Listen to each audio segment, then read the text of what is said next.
நீங்கள் பார்த்துக் கொண்டிருப்பது AJK டிவியின் புதுவை மாலை. வணக்கம். புதுவை சட்டமன்ற குளிர்கால கூட்டத்தொடர் வரும் 28ஆம் தேதி கூடுகிறது என்று சட்டசபை செயலர் அன்பழகன் அறிவித்துள்ளார். புதுவை சட்டசபையின் பட்ஜெட் கூட்டத்தொடர் கடந்த மார்ச் 28ஆம் தேதி ஆளுநர் உரையுடன் துவங்கி மத்திய அரசு நிதி ஒதுக்கீடு செய்யாத காரணத்தால் பட்ஜெட் தாக்கல் செய்யப்படவில்லை. பின்னர் ஜூன் மாதம் 3000 கோடி ரூபாய் நிதி ஒதுக்கீடு செய்யப்பட்டதை தொடர்ந்து கடந்த ஜூலை மாதம் 16ஆம் தேதி மீண்டும் கூடியது. அதில் முதலமைச்சர் ரங்கசாமி 5540 கோடி ரூபாய்க்கான பட்ஜெட்டை தாக்கல் செய்தார். ஜூலை மாதம் 31ஆம் தேதி வரை நடைபெற்ற கூட்டத்தொடர் பின்னர் காலவரையின்றி தள்ளி வைக்கப்பட்டது. இதையடுத்து 6 மாதத்திற்குள் சட்டசபை மீண்டும் கூட்டப்பட வேண்டும். அதன்படி ஜனவரி 31ஆம் தேதிக்குள் கூட்டத்தை கூட்ட வேண்டும். ஆனால் ஜனவரியில் கூட்டினால் ஆண்டின் முதல் கூட்டம் என்று ஆளுநர் உரையுடன் துவங்க வேண்டும் என்பதால் இந்த மாத இறுதியிலேயே கூட்டத்தை கூட்ட அரசு முடிவு செய்தது. அதன்படி சட்டசபையின் குளிர்கால கூட்டத்தொடர் வரும் 28ஆம் தேதி காலை 10:05 மணிக்கு கூடுகிறது. இதற்கான அறிவிப்பை ஆளுநர் இக்பால் சிங் ஒப்புதலுடன் சட்டசபை செயலர் அன்பழகன் வெளியிட்டார். ஓரிரு நாட்கள் மட்டுமே நடைபெறும் இந்த கூட்டத்தொடரில் எதிர்க்கட்சிகள் உள்ளாட்சி தேர்தல் குறித்தும் வெள்ளை அரிசி குறித்தும் பிரச்சனை எழுப்ப உள்ளதாக கூறப்படுகிறது. புதுவையில் கடல் சீற்றம் காரணமாக சுனாமி பீதி ஏற்பட்டது. மேலும் மீனவர்களின் படகுகள் கவிழ்ந்ததால் அவர்கள் மீன் பிடிக்காமல் கரைக்கு திரும்பினர். புதுவை குருசுக்குப்பம், வைத்திக்குப்பம் போன்ற பகுதியைச் சேர்ந்த 100க்கும் மேற்பட்ட மீனவர்கள் ஃபைபர் படகுகளில் மீன் பிடிக்க சென்றனர். ஆனால் நடுக்கடலில் சீற்றம் அதிகமாக காணப்பட்டதால் மீன் பிடிக்க முடியாமல் கரைக்கு திரும்பிக் கொண்டிருந்தனர். அப்போது கரையில் இருந்து 100 மீட்டர் தூரத்தில் ராட்சத அலைகள் எழும்பியதால் 2 படகுகள் திடீரென கடலில் கவிழ்ந்தது. ஆனால் அதிர்ஷ்டவசமாக அதிலிருந்து 6 மீனவர்கள் லேசான காயங்களுடன் நீந்தி கரை சேர்ந்தனர். இந்த சம்பவத்தால் குருசுக்குப்பம் பகுதியில் சுனாமி பீதி ஏற்பட்டது. இத்தகவலை அறிந்த முதலியார்பேட்டை போலீசார் சம்பவ இடத்திற்கு சென்று விசாரணை நடத்தினர். இதனிடையே கரையோர மக்கள் உடைமைகளை பாதுகாப்பதில் கவனம் செலுத்தி கட்டுமரம், வலைகளை பாதுகாப்பாக இடங்களுக்கு கொண்டு சென்றனர். சுனாமி பீதியில் பெண்கள் மற்றும் குழந்தைகள் கடற்கரையோரம் அனுமதிக்கப்படவில்லை. இச்சம்பவம் அருகில் உள்ள மற்ற மீனவ கிராமங்களிலும் பரவியது. இதனால் அதிர்ச்சி அடைந்த மக்களிடம் சுனாமி பீதி நிலவியது. அதன் பிறகு அலையின் வேகம் குறைந்ததால் படிப்படியாக சகஜ நிலை திரும்பியது.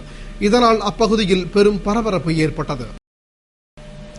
புதுடில்லியில் மத்திய நிதி அமைச்சரை சந்தித்து பேசிய முதலமைச்சர் ரங்கசாமி மாநில அரசின் 4000 கோடி ரூபாய் கடனை தள்ளுபடி செய்ய வேண்டும் என்று வலியுறுத்தியுள்ளார். புதுவை முதலமைச்சர் ரங்கசாமி கடந்த 13ஆம் தேதி அலுவல் காரணமாக புதுடில்லி புறப்பட்டுச் சென்றார். அங்கே அவர் மத்திய உள்துறை அமைச்சர் சுஷில்குமார் ஷிண்டேவை சந்தித்து பேசிய போது புதுவைக்கு மாநில அந்தஸ்து வழங்க கோரி சட்டமன்றத்தில் பலமுறை தீர்மானம் நிறைவேற்றி மத்திய அரசுக்கு அனுப்பி வைத்ததை எடுத்து கூறி மாநில அந்தஸ்து வழங்க உரிய நடவடிக்கை எடுக்க வேண்டும் என்று கேட்டுக்கொண்டார். மேலும் காலியாக உள்ள 3 நியமன சட்டமன்ற உறுப்பினர்களை நியமிக்க வேண்டும் என கோரிக்கை விடுத்தார். அவற்றை பரிசீலிப்பதாக உள்துறை அமைச்சர் உறுதியளித்தார். இதையடுத்து மத்திய நிதி அமைச்சர் திரு ப. சிதம்பரத்தை சந்தித்து புதுவை அரசின் 4000 கோடி ரூபாய் கடனை தள்ளுபடி செய்ய வேண்டும் என்றும் உள்ளாட்சி அமைப்புகளை மேம்படுத்த 270 கோடி ரூபாய் நிதி அளிக்க வேண்டும் என்றும் புதிய பணியிடங்களை உருவாக்க விதிக்கப்பட்டுள்ள தடையை நீக்க வேண்டும் என்றும் கேட்டுக்கொண்டார்.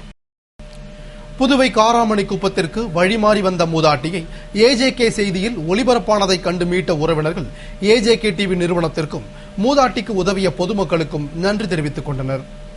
புதுவை காராமணிக்குப்பம் தும்பிளி மாரியம்மன் கோவிலில் மனநிலை பாதிக்கப்பட்ட நிலையில் மூதாட்டி ஒருவர் வழிமாறி வந்து மீண்டும் தனது இருப்பிடம் செல்ல வழி தெரியாமல் அங்கேயே கடந்த 4 நாட்களாக தங்கியிருந்தார். அவருக்கு அப்பகுதி மக்கள் உதவி வந்தனர். மேலும் அம்மூதாட்டியை பற்றிய தகவல் தெரிந்தவர்கள் தொடர்பு கொள்ளுமாறு AJK டிவி செய்தி ஒளிபரப்பியது. அதனை கண்ட மூதாட்டியின் தம்பி மகன் முதலியார்பேட்டையைச் சேர்ந்த மணிகண்டன் என்பவர் AJK அலுவலகம் வந்து மூதாட்டி இருக்கும் இடத்தை அறிந்து அவரை பாதுகாப்பாக மீட்டுச் சென்றார்.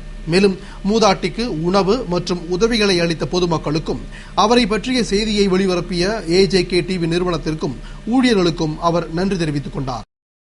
பேருந்து படிக்கட்டில் பயணிக்கும் மாணவர்கள் மீது கடும் நடவடிக்கை எடுக்கப்படும் என்று SP சிவதாசன் எச்சரிக்கை விடுத்துள்ளார். இதுகுறித்து போக்குவரத்து SP சிவதாசன் கூறுகையில் கடந்த 10ஆம் தேதி சென்னையில் பேருந்து படிக்கட்டில் பயணம் செய்த 4 மாணவர்கள் விபத்தில் சிக்கி இறந்தனர்.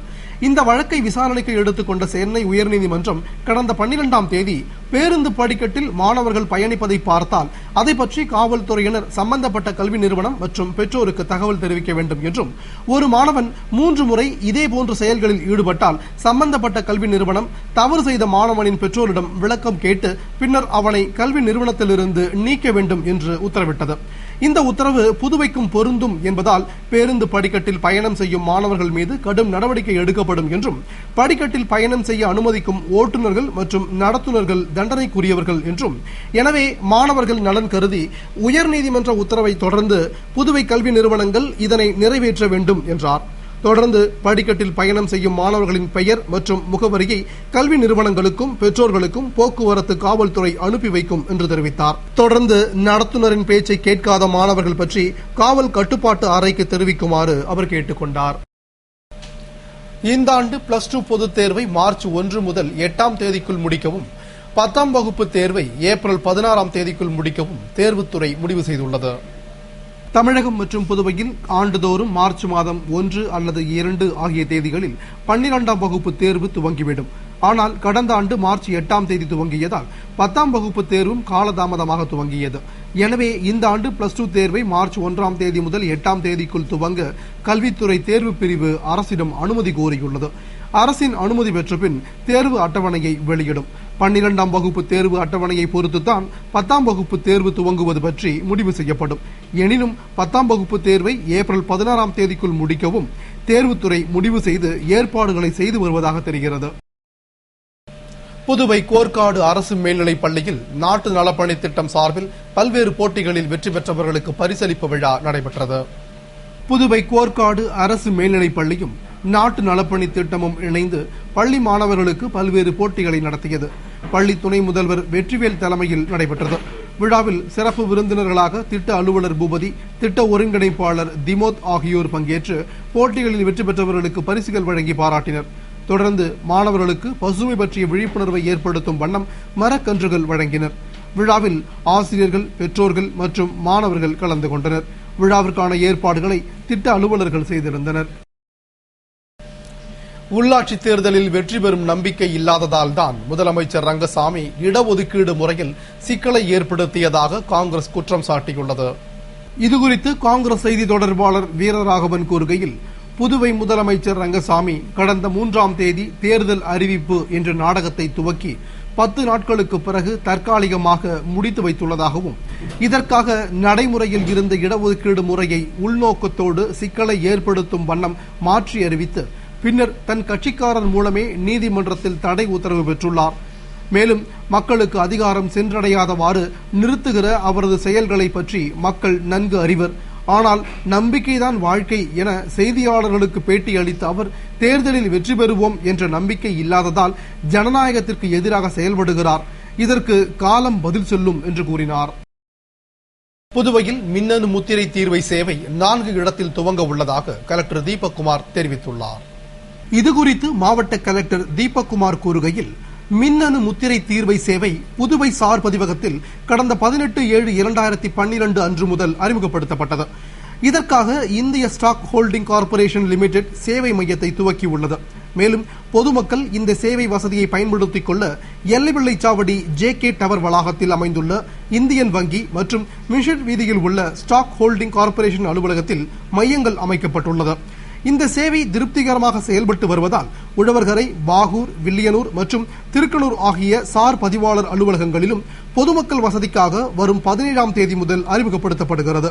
மேலும் ரெட்டியார்பாளையம், வில்லியனூர், திருமாம்பாக்கம், திருக்கனூர் ஆகிய இடங்களில் உள்ள இந்தியன் வங்கிகளில் பொதுமக்கள் எந்த மதிப்பிலும் மின்னணு தீர்வை செலுத்த முடியும் என்று கூறினார்.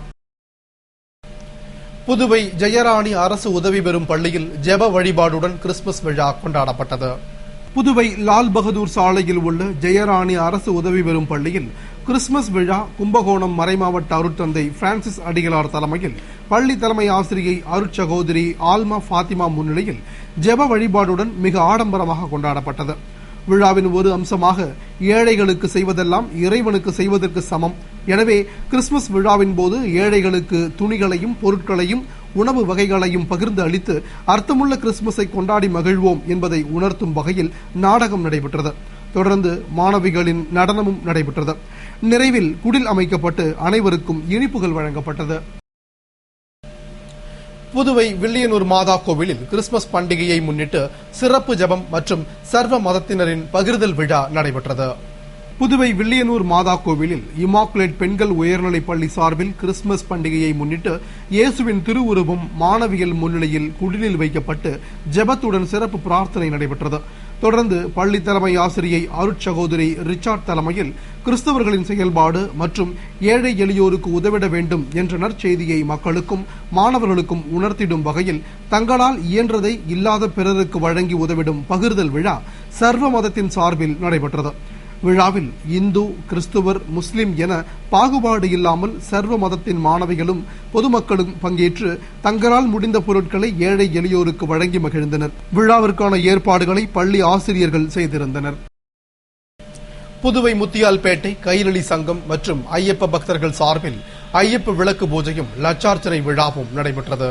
புதுவை முத்தியால்பேட்டை சுபலட்சுமி மஹாலில் ஸ்ரீ கைரளி கல்ச்சுரல் சொசைட்டி மற்றும் ஐயப்ப பக்தர்கள் சார்பில் 14ஆம் ஆண்டு ஐயப்ப விளக்கு பூஜை மற்றும் லட்சார்ச்சனை விழா நடைபெற்றது. விழாவில் ஸ்ரீ மகா கணபதி ஹோமமும், முத்தியால்பேட்டை ஏழை மாரியம்மன் கோவிலிலிருந்து கலச புறப்பாடும், தொடர்ந்து லட்சார்ச்சனையும் விளக்கு பூஜையும் மகா தீபாராதனையும் செண்டை வாத்திய களப்பொலிவுடன் சிறப்பாக நடைபெற்றது. விழாவில் திரளான பக்தர்கள் பங்கேற்று வழிபட்டு ஐயப்ப சுவாமியின் திருவருளை பெற்றனர். நிறைவில் பக்தர்கள் அனைவருக்கும் அன்னதானம் வழங்கப்பட்டது. விழாவிற்கான ஏற்பாடுகளை விழா குழுவினரும் ஐயப்ப பக்தர்களும் செய்திருந்தனர். இத்துடன் செய்திகள் நிறைவடைந்தன. வணக்கம்.